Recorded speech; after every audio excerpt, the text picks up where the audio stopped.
Okay, so the Catholic Church is having some more sex scandals. That's what's been going on in my absence from YouTube. My question is this shocking to anyone anymore? Really? Um, it's been how many years since the last real bout of scandals? It's not been too long. It's been in the past 5 years. And I think the Pope's condemnation of the acts came a little bit too late to really hold any validity. Because when it first broke, in my opinion, it shouldn't have had to break in the first place. They should be able to keep up with these kind of things in their own organization. That's my view. And it doesn't help his case to condemn it when it first came out, he wanted to deny it and cover it up. There were a lot of church cover-ups, and I don't think that helps your case of, we're sorry this happened, it's an atrocity, I apologize to the victims. It's kind of a mockery to the victims that you first came out and was like, oh no, nothing's going on. Catholic Church, we're good. Y'all are just overreacting. And then to come out and say, oh, it's kind of bad. Sorry about that. Oops. Sorry you were raped. It's kind of stupid and a little bit wrong, in my opinion.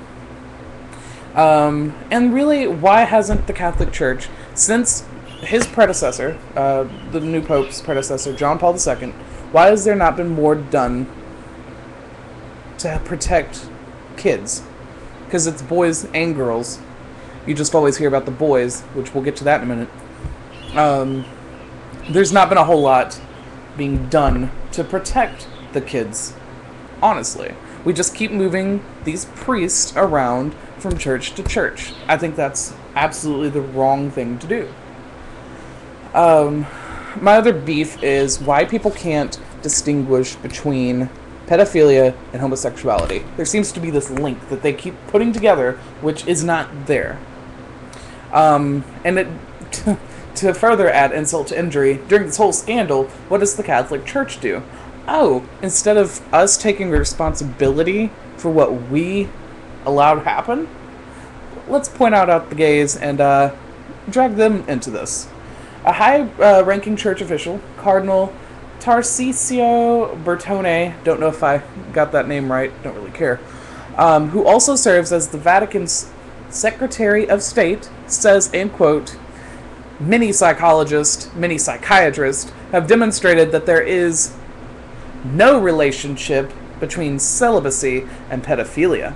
But many have demonstrated, I was told recently, that there is a relationship between homosexuality and pedophilia. That's just flat-ass wrong. Just as I don't believe celibacy and pedophilia come hand in hand. Because I don't think going without sex is going to make you want to have sex with children. It just comes down to the fact that you're a pedophile. That's all there is to it. It's not because you're celibate. It's not because of anything else. It's because you like to have sex with children. Come out and be honest. That's my thing. Honesty's the best policy. There's no reason for the church to go and drag the gay community into this. It's your fuck up. Own it. It's pretty simple in my opinion. But people should be looking at the real cause of this. And the real cause of this is the church's inability to regulate itself and its members. That's all it is. There's nothing else. You know, priests who commit these things should not be allowed to serve the church. And they should be stripped of their status. If we can we, the church, can excommunicate pagans, gays, and anyone else who we don't agree with, then we as the church should be able to excommunicate those who make a mockery of the church from within. Now, I'm not Catholic, just so you know, speaking in a general term. But I just think, you know, if you're gonna have these priests do this, fine. Don't put them back in another position of power. Strip them of the priest status and excommunicate their ass. It's simple. It's simple. It's so simple. We can excommunicate the gays, we can excommunicate the pagans and everyone else. Why not these priests who sully our name. That's my thing. So I'm interested if anyone else has any thoughts to add to that or any counter thoughts.